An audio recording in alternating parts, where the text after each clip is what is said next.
ఐఎన్బీ news కు స్వాగతం. ప్రకాశం జిల్లా కందుకూరులో పొగాకు పంటకు గిట్టుబాటు ధర కల్పించాలని డిమాండ్ చేస్తూ పొగాకు రైతులకు అండగా వైఎస్ఆర్ కాంగ్రెస్ పార్టీ మాజీ ఎమ్మెల్యే కందుకూరు ఇన్ఛార్జ్ బుర్రా మధుసూదన్ యాదవ్ స్థానిక రైతులతో కలిసి పెద్ద ఎత్తున నిరసన చేశారు. ఈ రోజు పొగాకు వేలం కేంద్రాన్ని పరిశీలించేందుకు బుర్రా మధుసూదన్ యాదవ్ పిలుపునివ్వడం, పొగాకు అధికారులు రోజుకు 8:30 గంటలకు జరిగే పొగాకు వేలాన్ని ఈ రోజు 7 గంటలకు మొదలుపెట్టి 7:30 ముగించడంలో ఉద్దేశం ఏమిటని మధుసూదన్ యాదవ్ అధికారులను ప్రశ్నించారు. దళారులకు కొమ్ము కాస్తూ అధికారులు ప్రవర్తిస్తున్నారని అన్నారు. దీంతో నిరసనగా కందుకూరు వైఎస్ఆర్ ఇన్ఛార్జ్ బుర్రా మధుసూదన్ యాదవ్ ఆధ్వర్యంలో రైతులు పొగాకు బేళ్లకు నిప్పలంటించి తమ ఆవేదన తెలిపారు. అలా రైతు గొంతులను నొక్కాలని చూస్తే రైతుల పక్షాన వైఎస్ఆర్ కాంగ్రెస్ పార్టీ పెద్ద ఎత్తున ఆందోళన కార్యక్రమాలు చేస్తానని హెచ్చరించారు.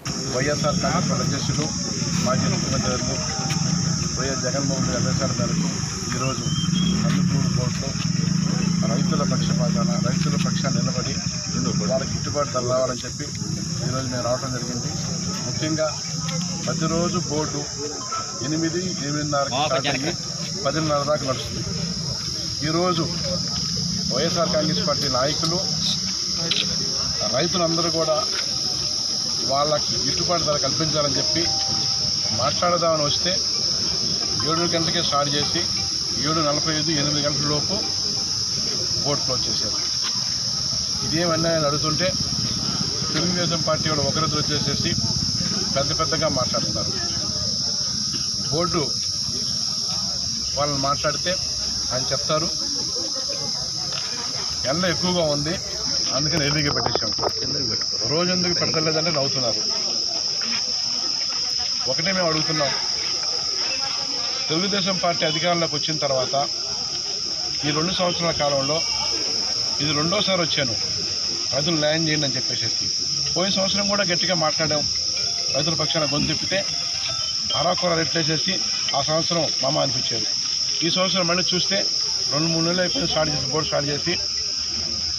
జగనన్న ముఖ్యమంత్రిగా ఉన్నప్పుడు వైఎస్ఆర్ పార్టీ హయాంలో కేజీ 34 రూపాయలు, 35 రూపాయలు, 36 రూపాయల దాకా పెరిగింది. ఇప్పుడు చూస్తే హైయెస్ట్ 190 రూపాయలు. సేమ్ పొగాకు, సేమ్ కలరు, సేమ్ చూస్తే రైతుకి దగ్గర ఒక బ్యారెన్కి 5 లక్షల రూపాయలు యావరేజ్గా నష్టం వచ్చే పరిస్థితి ఉంది. ఒక బ్యారెన్కి 10 బ్యారెన్ వేసిన వాళ్ళకి 50 లక్షలు. ఈ విధంగా చూస్తూ పోతే గత సంవత్సరం రైతు ఆశపడ్డాడు, పోయిన సంవత్సరం ఒక సంవత్సరం పోతే పోయిందిలే, ఈ సంవత్సరం నాకు మంచి రోజు వచ్చిందని చెప్పి ఆలోచనతో మళ్ళీ పంట వేసాడు. ఇప్పుడు చూసి ఈ సంవత్సరం కూడా పోయిన సంవత్సరం కన్నా ఇంకా ఘోరం పరిస్థితి. ఇదేందయ్యా అని చెప్పేసి బోర్డు అధికారులు అడిగితే రకరకాల సాకులు చెప్తున్నారు. ఏది కర్ణాటకలో ఇంకా ఉంది, అది అయిపోయిన తర్వాత ఏమన్నా ఆలోచన చేస్తాం ఇక్కడ అని చెప్పి. ఇంకో అడుగు ముందుకు వచ్చి ఇంకేం చెప్తా అంటే వారు జరిగింది, దానివల్ల ఎఫెక్ట్ కావచ్చేమని చెప్తున్నారు. మాకు అర్థమైంది ఏంటంటే రైతులతో మాట్లాడిన తర్వాత మాకు అర్థమైంది ఒకటే, ఏదో విధంగా బయర్స్ అందరూ కూడా ఒక వింగ వేసేసి కళ మాట్లాడుకొని ఒంగోలు కావచ్చు, ఇంకెక్కడ కావచ్చు, ఈ రేటు కన్నా ఎక్కువ పట్టకూడదు, ఈ క్వాలిటీకి ఈ రేటు, ఈ క్వాలిటీకి అని చెప్పేసి కలబలుకొని వింగ్ అయిపోయి రైతులకు అందరూ కూడా అన్యాయం చేస్తున్నారు. రాష్ట్ర వ్యాప్తంగా జరుగుతుంది. మేము ఒకటే డిమాండ్ చేస్తున్నాం గవర్నమెంట్కి, బోర్డు అందరూ కూడా, బయలందరూ కూడా, మీరు అదే విధంగా కానీ ఉంటే రాబోయే రోజుల్లో రైతుల పక్షాన మేము నిలబడతాం. ప్రతి బోర్డు ముందు ధర్నాలు చేసేసి రైతులు గిట్టుబాటు వచ్చినా ఊరుకునే పరిస్థితే లేదు. ముఖ్యంగా బయలు చెబుతున్నాం, మీరందరూ ఒక వింగ్ అయిన సంగతి రైతులకు తెలిసిపోయింది. ఇకనైనా మీరు మానుకొని, ఎందుకంటే రైతులు లేకపోతే పోగలేదు. ఒక సంవత్సరం మీరు మోసం చేయొచ్చు, రాబోయే రోజుల్లో రైతు పోగైపోతే మీకు వ్యాపారమే ఉండదు. అది గుర్తిరిగి రైతులు న్యాయం చేయాలని మనస్ఫూర్తిగా మీ ద్వారాగా బయలు కోరుకుంటున్నాం. అదేవిధంగా గవర్నమెంట్కి, జగనన్న హయాంలో జగనన్న ముఖ్యమంత్రిగా ఉన్నప్పుడు మార్కెట్ పెట్టేసేసి ప్రతి రైతుకి దగ్గర కింటాకి 15,000 ఎక్సెస్ చెల్లించాం. గవర్నమెంట్ ఒకటైతే బయట ఒకటైతే గవర్నమెంట్ చెల్లించింది. ఎక్కడ రైతు నష్టపోయి ఉంటే ఆ రైతుకి ఇన్సూరెన్స్ రూపంలో, పంట నష్టపోయిన ఇన్సూరెన్స్ రూపంలో కూడా డబ్బులు వచ్చినాయి. అవన్నీ గాలిపి వేశారు. ఒకటే చంద్రబాబు నాయుడు గారు కుటుంబ ప్రభుత్వం అధికారంలోకి వచ్చిన తర్వాత రైతులందరూ కూడా ప్రతి పొగాకు కావచ్చు, మొక్కజొన్న కావచ్చు, కంది, మిరప, రకరకాల పంటలన్నిటికీ కూడా గిట్టుబాటు ధర లేదు. రాష్ట్ర వ్యాప్తంగా రైతులందరూ కూడా ఏం చేయాలో దిక్కుతో స్థితిలో ఉరేసుకునే పరిస్థితి ఆపించింది. ఈరోజు చంద్రబాబు ముఖ్యమంత్రి అయిన తర్వాత ఒకటే మేము డిమాండ్ చేస్తున్నాం, మొక్కజొన్న కావచ్చు, పొగాకు కావచ్చు, వరి కావచ్చు, రకరకాల పంటలు, అన్ని పంటలు కూడా ఏ పంటకి ఇన్సూరెన్స్ లేదు. నష్టపోయిన రైతులందరూ కూడా ఎక్కడ ఇన్సూరెన్స్ లేదు. వాళ్ళందరినీ గాలికి వదిలేసేసి చంద్రబాబు నాయుడు గారు, వాళ్ళ బాబు లోకేష్ బాబు గారు, వాళ్ళ ఎమ్మెల్యేలు, వాళ్ళ కార్యకర్తలు ఇప్పుడే బోర్డులో ఒక ఆయన రెచ్చిపోయి మాట్లాడతారు. మీ అంత చూస్తాం, మీ ఇష్టం చేసుకొని చెప్పి రైతులను తిరగబెడితే వాళ్ళు తుక్కు కొట్టేవాళ్ళు. ఇప్పుడు నేనే ఆపాను.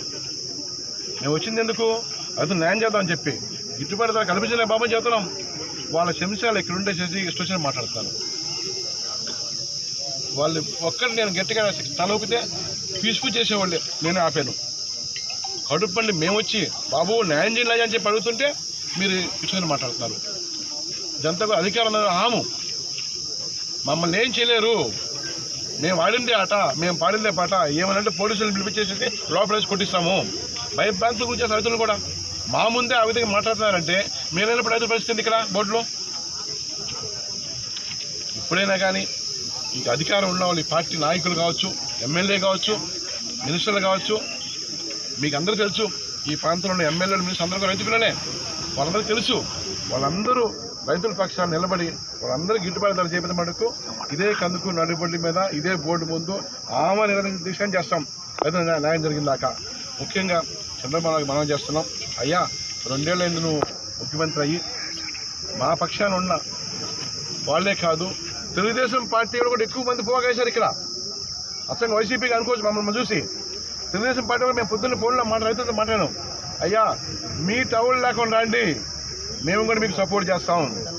మాకు రేటు కావాలి, మేము నష్టపోకూడదు. మమ్మల్ని నమ్ముకున్న రైతు కుళ్ళు నష్టపోకూడదు. మాకు పార్టీలు లేవు. మేము ఈ పార్టీ వస్తే, మా పార్టీ వస్తే మాకేదో మేలు జరుగుతుంది. చంద్రబాబు నాయుడు మాకందరూ దండలేస్తాడు, మేమందరం బాగుంటామని చెప్పి ఓట్లేసి గెలిపించాము. ఇప్పుడు చూస్తే మమ్మల్ని పట్టించుకుని రాజులు లేడు. ఏం చేయాలి తెలియక మేము అల్లాడిపోతున్నాం. గిట్టుబాటు ధర లేక అప్పులు తీసుకొచ్చాం, వడ్డీలు పెరిగిపోతున్నాయి. ఏం చేయాలి తెలియకుండా అని చెప్పేసి మమ్మల్ని కూడా ఆహ్వానించి రండి. మేము కూడా మీ పక్షాన్ని నిలబడి మనం అందరం కలిసి బోర్డు అధికారులతో మాట్లాడదాం, ప్రజలతో మాట్లాడదాం, గవర్నమెంట్ తెలియపడదని చెప్పి చెప్పడం జరిగింది. ఈ స్థితిలో, ఈ పరిస్థితుల్లో కందుకూరు కాన్స్టిట్యున్సీ రైతులు ఉన్నారు. వాళ్ళందరికీ న్యాయం చేయాలని చెప్పి మనస్ఫూర్తిగా మీ ద్వారాగా గవర్నమెంట్ పెట్టుకుంటున్నాం.